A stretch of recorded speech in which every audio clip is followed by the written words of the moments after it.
On est maintenant rendu à l'épisode 25, mesdames et messieurs, du H2H Academy Podcast. Je suis vraiment content de fêter ce chiffre-là. Je sais pas pourquoi, c'est un chiffre rond, c'est le fun, c'est beau. Épisode 25, c'est beaucoup d'heures, beaucoup de temps qu'on a mis déjà sur ce podcast-là. J'espère que tu en profites bien. J'espère qu'il y a des outils, des trucs que tu apprends sur la vente qui t'aident dans ton quotidien. Merci d'être là encore une fois avec nous. Aujourd'hui, sujet super important. Il y a notre contenu qui est intéressant sur la vente. Il y a du contenu sur le marketing, sur la prospection. Il y a du contenu partout sur le web, pas juste sur la vente, bien évidemment. Puis il y a beaucoup de choses qui peuvent nous distraire, qui peuvent nous faire perdre le fil. Qu'est-ce qu'on devrait regarder? Qu'est-ce qu'on devrait pas regarder? Quel livre que je devrais lire? Quel livre qui est pas bon pour moi? Parce que notre temps, il est précieux, puis on veut utiliser notre temps et nos ressources sur les bonnes choses, sur les bons outils.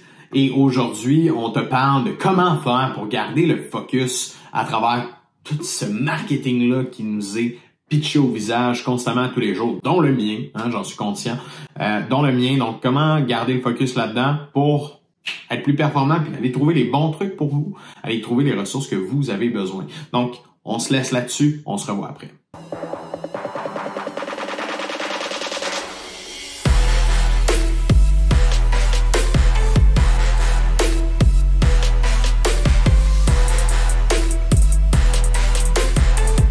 Donc, PL, ce matin, on va adresser une question qui nous a été posée de la part d'un des auditeurs du podcast. D'ailleurs, pour tous ceux qui écoutent le podcast, je vous encourage fortement à nous en poser des questions. S'il y a des sujets que vous voulez qu'on adresse comme ça au quotidien, ça va me faire plaisir. Ce matin, la question, je l'ai prise parce que je la trouvais vraiment pertinente. En tant qu'entrepreneur, on est constamment sollicité par mille et une infolettes, publicités, des groupes Facebook, sollicités par peut-être des outils qu'on peut utiliser. Même nous, on en donne là, dans notre contenu des outils comme ça. Puis en tant qu'entrepreneur, des fois, on ne sait pas trop quel type de contenu est bon, quel type de contenu est moins bon, dans quoi on devrait donner de l'énergie, dans quoi on ne devrait pas en donner aussi. Puis c'est légitime de se poser cette question-là parce que c'est vrai, aujourd'hui, on est exposé constamment à de la publicité. Là, on parle de 50 000 publicités dans une journée auxquelles on est exposé. Puis quand on est sur le web, quand on est un entrepreneur, ben on est targeté par plein d'entreprises qui ont des services à nous vendre, qui ont des trucs à nous donner, qui ont la recette magique pour faire des millions de dollars dans ton entreprise. Fait que c'est clair que ça peut être tentant. C'est clair que ça peut être, voire même, on pourrait dire, une distraction dans notre quotidien parce qu'on tente à trouver justement la clé de la caramel puis voir comment on peut améliorer notre business.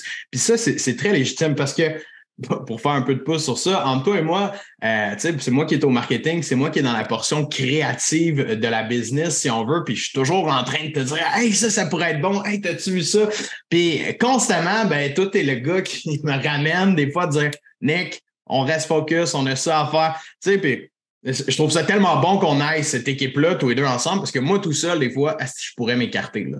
Puis je pourrais en prendre du temps sur bien des trucs qui nous rapportera pas nécessairement, là. Mais tu sais, je pense que c'est là la beauté là, du partenariat puis de la collaboration qu'on a définitivement. Mais je pense que il faut avoir une réflexion qui est stratégique par rapport à la prise de décision, justement dans quoi tu t'embarques puis dans quoi tu achètes. Comme accompagnement, comme outil, comme nouvelle stratégie. Il y a beaucoup de bruit, là, tu l'as dit, là, il y a beaucoup de bruit sur les médias, il y a beaucoup de bruit à la télé, dans les journaux encore, surtout des solutions ou des potentiels pour générer des leads ou des choses qui peuvent changer le cours de la business. Pire encore, une nouvelle opportunité que tu peux créer en deuxième rang de ta business numéro 1 ou bien multiplier tes activités. Donc, ultimement, comment peut-on se poser les questions pour être capable de voir si c'est une réelle innovation ou si c'est une distraction? Puis moi, je suis souvent le casse-couille qui est comme, est-ce que ça répond à nos besoins? Est-ce que ça va nous permettre de la croissance? Est-ce que c'est une distraction? Est-ce que c'est vraiment un bon investissement? Puis si la réponse est non à 3 de ces 4 questions-là, faut pas aller de l'avant, tu sais. Mais en même temps, toi, tu as le facteur beaucoup plus créativité. Fait que c'est normal que tu aies un intérêt porté vers ces choses-là, puis c'est normal. Moi, j'en ai peu ou pas d'intérêt. Tu sais, moi, comme just fucking the good doer. Là, je fais ce que j'ai à faire. Moi, j'avance la charrue, puis on progresse dans l'entreprise de cette façon-là. Puis, mais c'est ça. Fait que je pense que c'est un bon dosage là-dedans qui crée des éléments gagnants. Comme on a fait une conférence en présentiel là, récemment à cet égard-là, je disais que justement, dans une business, il doit y avoir une structure, disons, 90% des opérations doivent être sur une stratégie qui fonctionne, qui donne du rendement, puis il doit y avoir un 10% qui est du capital risque qui est investi soit dans de la formation, soit dans des outils technologiques, soit justement dans de la consultation qui vient modéliser, te donner un avis critique, ou tout simplement du A/B testing dans de nouvelles stratégies de génération de leads. Par contre, ce qu'on voit souvent, c'est l'inverse. Quelqu'un qui cherche à tout prix à sortir du 90% parce qu'il en a marre de faire la prospection, parce qu'il est tanné de faire de la vente, fait qu'il va chercher différentes stratégies, différentes façons pour ne plus avoir à faire les efforts qui sont réellement rémunératrices. Et là, ça cause problème, honnêtement. Ouais. J'ai l'impression que, si on reprend la question initiale, la personne qui dit comment est-ce qu'on fait pour comme choisir, bien analyser ce à quoi on est exposé pour dire ça, je vais prendre du temps pour le regarder ou pas le regarder, tu as apporté vraiment un bon point. Tu sais, si tu es tout le temps en train de regarder des nouvelles opportunités, si tu es tout le temps en train de t'éduquer puis de regarder c'est quoi toutes les possibilités d'améliorer ta business, bien clairement, toi et moi, on le sait, tu n'es pas en train de travailler dans ta business. Fait que ça, c'est le point numéro 1, comme tu viens de mentionner. Il y a un 10% de ton temps qui peut être là en innovation puis à dire, OK, qu'est-ce que je peux faire pour améliorer ma business, pour l'amener au prochain niveau, pour corriger mes ventes, pour corriger ma prospection, pour faire en sorte que mon delivery soit meilleur, que ma production soit plus optimisée. Peu importe les défis, les struggles que tu as à l'intérieur de ta business, il y a une portion de temps qui doit être investie sur comment je fais pour être mieux là-dedans. Mais si c'est 70% de ton temps que tu es en train de réfléchir, ben là, qu'est-ce que tu fais là? Tu sais, je veux dire, il n'y a rien qui se passe dans ta business, c'est clair et net. Mais je me ramène un peu dans la tête de quelqu'un que sa business va pas bien. Tu sais, que genre, il est des fois au point mort, qu'il démarre, puis que là, justement, il s'inscrit à des infolettes, il regarde des pubs, puis là, il y a plein d'affaires, puis il est comme, qu'est-ce que je devrais écouter? Qu'est-ce que je devrais prendre? Qu'est-ce qui est bon pour moi? Puis c'est vrai que je me mets dans la tête de cette personne-là qui a peut-être pas de connaissances marketing, vente, développement des affaires, ou que, tu sais, il est bon dans ce qu'il fait, il est expert dans son domaine, donc il y a une expertise, il y a un produit dans lequel il est expert ou un service dans lequel il est expert, mais l'aspect développement de business, c'est nouveau pour lui. Qu'est-ce que tu fais dans ce temps-là? Parce que c'est vrai qu'il y en a du stock là, auquel on peut être confronté.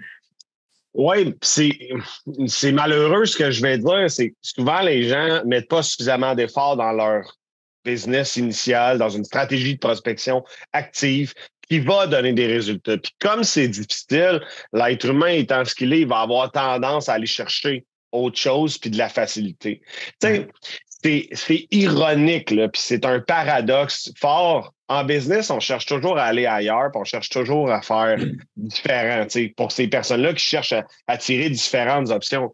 Mais en relation de couple, là, c'est ça ta façon de penser. Ça veut dire que forever, tu vas aller butiner partout à gauche, à droite. Tu n'auras jamais de stabilité parce que si tu n'es pas capable de travailler sur les problèmes fondamentaux avec ton conjoint ou ta conjointe, puis de discuter, puis de bâtir des fondations solides pour ta relation, ça ne marchera jamais. En business, c'est la même affaire. Comment peux-tu bâtir une fondation qui est solide pour ensuite prendre de la croissance puis venir déposer ta maison puis que tu sois capable de construire quelque chose de solide? Si tu es constamment en train de regarder ailleurs, c'est sûr que tu ne peux pas travailler sur la fondation. Alors, ma question pour toi aujourd'hui, c'est comment peux-tu consolider ce que tu as déjà? C'est dur le cold call, c'est dur la prospection, c'est dur les approches, mais il n'existe pas de recette magique. Ou du moins, si tu vas vers Facebook, si tu vas vers les autres stratégies, tu vas avoir à déplier de l'argent, tu vas avoir à investir. Puis peut-être qu'en ce moment, c'est peut-être pas la bonne décision. Fait que oui, ça a l'air beau dans un ad de 30 secondes qu'on va faire x3 ton chiffre d'affaires puis que ça va bien aller.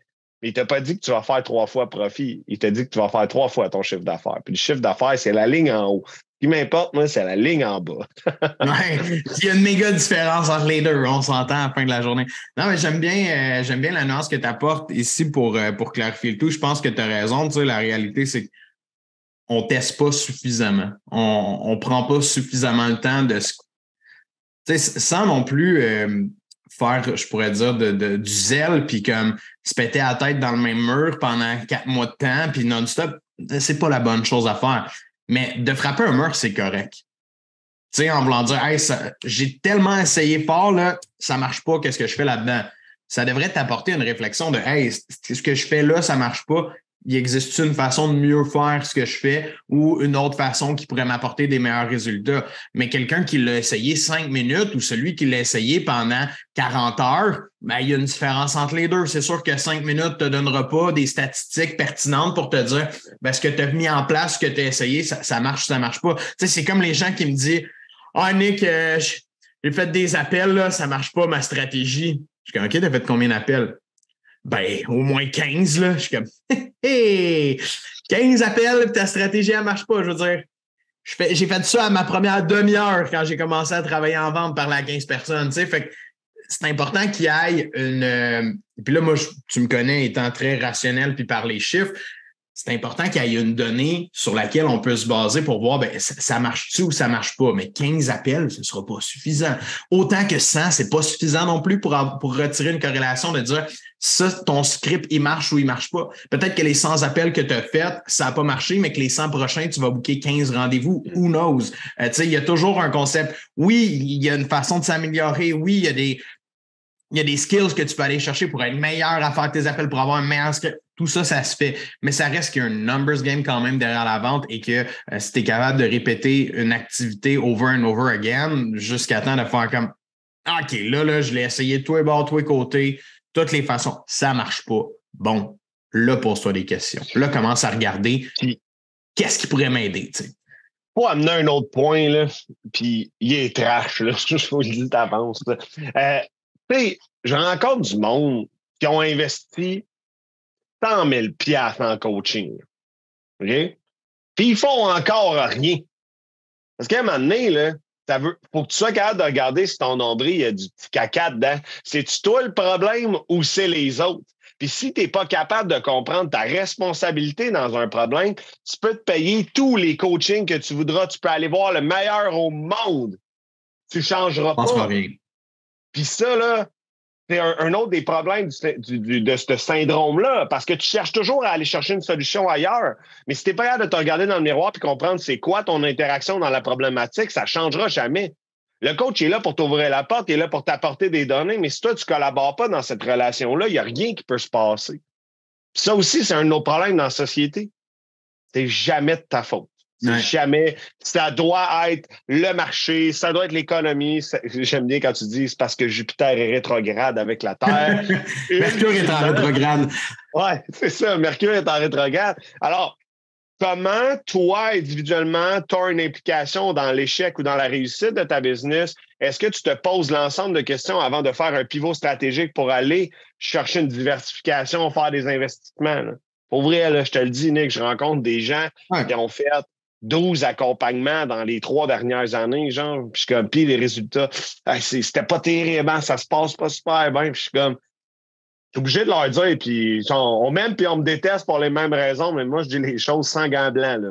Be ready pour le recevoir, parce que si t'as rien fait, je veux pas te coacher, on va arriver à la fin, tu vas dire que je suis pas bon, tu sais, mais ça marche pas, là, tu sais. Ouais, t'as 100% raison. Je pense qu'avant de regarder alentour, puis justement de chercher la solution miracle, il y a du travail à faire sur nous. Puis je pense que c'est ça pour la vente, c'est ça pour la business, c'est ça pour absolument n'importe quoi dans la vie, là, tu sais.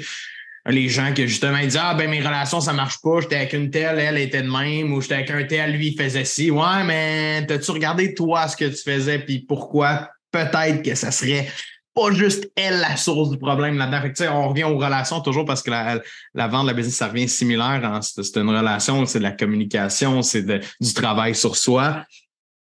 Puis asti que c'est vrai qu'on est bon pour se déculpabiliser puis de remettre la faute dans l'espace. Tu sais, non, mais j'ai un exemple peut-être qui va pas être, c'est pas des plus quantitatifs, là, mais je suis pas toi, là, mais moi, tous mes chums entrepreneurs à succès, là, je dis à succès, là, qui font 6-7 chiffres, là, sont tous en couple depuis plus de 10 ans ou mariés. Point. Fait que la merde à pogne dans un couple, ils règlent les problèmes, puis ils continuent à travailler ensemble, puis ils consolident. Pour vrai, j'en ai aucun qui s'est divorcé, qui s'est séparé dans tous mes amis qui sont entrepreneurs depuis un hostie de bout. Là. Ah, c'est une belle corrélation qu'on peut faire entre les deux parce que définitivement, ça démontre la capacité à régler des problèmes, ça démontre la capacité à travailler sur soi, travailler sur qu'est-ce qui va pas bien, puis être constamment en amélioration parce que il y a personne qui est capable de rester 25 ans ensemble sans que la chicane à pogne, sans que la merde on n'est plus en 1940, là, by the way. Là. Peut-être que dans non plus. Cas, là, mais tu sais, c'est vrai, t'as tellement raison. Puis la résilience entrepreneuriale, d'être capable de justement affronter ces défis-là, pour moi, ça vient régler un peu cette question-là de, tu sais, comment je fais pour arrêter de regarder puis de chercher ailleurs? Ben, travaille sur ce que tu es en train de faire, Sti. Ouais. Travaille sur ce qui marche, là, tu sais, puis continue de travailler plus fort sur ce qui marche à l'heure actuelle. Tu sais, c'est vrai, il y a des gens qui s'en vont, comme je l'ai mentionné tantôt, il y en a qui se dirigent la tête droit dans le mur parce qu'on parle à des gens de même à toutes les semaines, du monde qui ont la tête droite dans le mur et qui se cognent la tête over and over again, ou des gens qui s'en rendent même pas compte qui ont la tête dans le mur en ce moment. Ça arrive aussi. Fait que c'est correct de rester à l'affût, c'est correct de regarder du contenu. Je pense qu'il y en a du bon sur le web, il y en a du moins bon. Il y en a qui est fait pour toi, il y en a qui n'est pas fait pour toi. Mais on revient à la prémisse que si tu passes la moitié de ton temps à être en train de chercher des solutions ailleurs, mais commence à regarder à l'intérieur de toi. Prends-en du temps pour voir s'il n'y a pas des trucs pour t'améliorer parce que il y a toujours une meilleure version à ce qu'on fait. Il y a toujours quelque chose de mieux à ce qu'on peut faire. Et, of course, là, c'est normal. Il y en a toujours une meilleure version. Mais est-ce que tu vas tout changer du jour au lendemain parce que tu lis un livre, parce que tu lis une infolette, parce que tu t'abonnes à un coaching?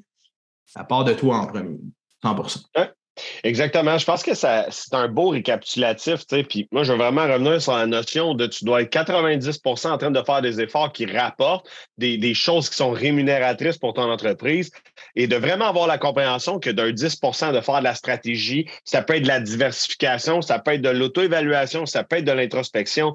Mais si tu sors de ces proportions-là, c'est pas normal. Alors, ma recommandation, si tu es quelqu'un qui est dans l'inverse, à 90% dans la créativité, peut-être que tu n'es pas dû pour être un entrepreneur à proprement parler. Il y a des grosses entreprises qui cherchent ça, des gens super créatifs, qui font que ça, de la recherche et développement, puis qui cherchent que ça, des innovations. Là, probablement que ça serait vraiment une place où est-ce que tu t'émanciperais big time parce que tu pourrais t'éclater créativement. Mais dans une PME au Québec où est-ce que tes ventes apportent de l'argent sur la table la semaine prochaine ou dans le prochain trimestre, c'est pas 90% du temps en faisant de l'innovation que tu es capable de mettre de l'argent sur la table à toutes les semaines. Encore une fois, c'est important de rappeler à vous, là, notre audience, que lorsqu'on s'adresse à vous, on s'adresse au travail autonome, on s'adresse à la petite entreprise avec quelques employés, on ne s'adresse pas à la multinationale, encore une fois. Parce que dans les multinationales, comme je viens de spécifier, il y a des départements de recherche et développement, c'est des gens super éclatés, super créatifs, et c'est ça leur job. Or, en tant que président d'une PME qui fait 600 000 de chiffre d'affaires, c'est pas ta tâche du quotidien de faire ça. Un peu, pas tout. Je veux terminer sur un point qui m'est venu en tête pendant que tu disais ça. Tu sais. Moi, il y a une chose qui me fait peur, là, c'est le monde qui arrive avec 1001 projets. Tu sais, quelqu'un qui moi, je fais telle affaire. Viens me rejoindre sur telle plateforme, tu vas avoir telle affaire. Tu sais, quelqu'un qui est dans trop d'affaires en même temps, là, genre, puis qui se dit comme le multi-entrepreneur, qui fait de tout, mais qui réussit dans rien. On en parle souvent, là, des fois, en dessous du capot, c'est de la merde qui se trouve là. Fait que des fois, tu t'approches, moi, je fais ci, moi, je fais ci, moi, je fais ci, moi, je fais ça.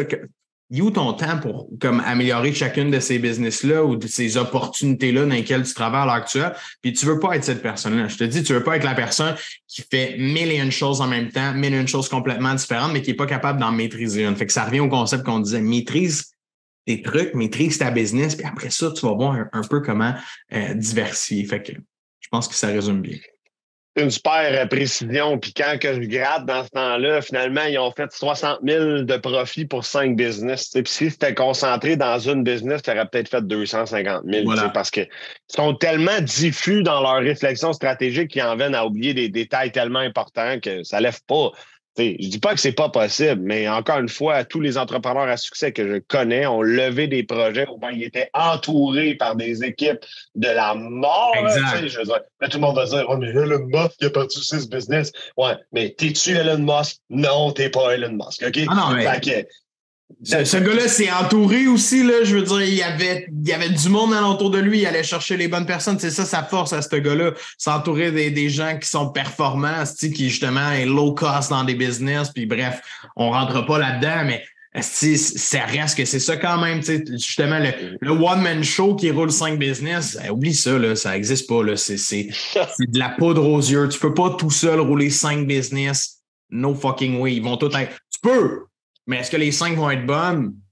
Je suis prêt à parier 2 millions que tes 5 ne seront pas bonnes là-dessus. En même temps, en tout cas. Bref. On close ça là-dessus. Merci, guys, d'avoir été là. All right, salut. J'espère que ce 25e épisode va te servir à quelque chose. J'espère que tu vas être capable de mettre dans ton quotidien un semblant de barrière pour te permettre de rester concentré, focus sur les bonnes choses dans ton entreprise, de mettre les efforts aux bonnes places dans ton entreprise et pas te laisser distraire partout. Si tu as aimé cet épisode et les autres épisodes, on est rendu au 25e. Hein? Si tu n'as pas encore été abonné, que ce soit sur YouTube, Spotify, Apple Podcasts, Google Podcasts, peu importe d'où tu écoutes ça à l'heure actuelle, merci de le faire. Merci de prendre 30 secondes de ton temps, aller taper dans ton téléphone, mettre un petit 5 étoiles, t'abonner, nous suivre, le partager sur tes médias sociaux aussi. Ça nous fait extrêmement plaisir quand vous faites ça. C'est la seule chose qu'on vous demande en échange de créer ce contenu-là pour vous. Donc, encore une fois, merci, bonne vente. On se revoit au prochain épisode.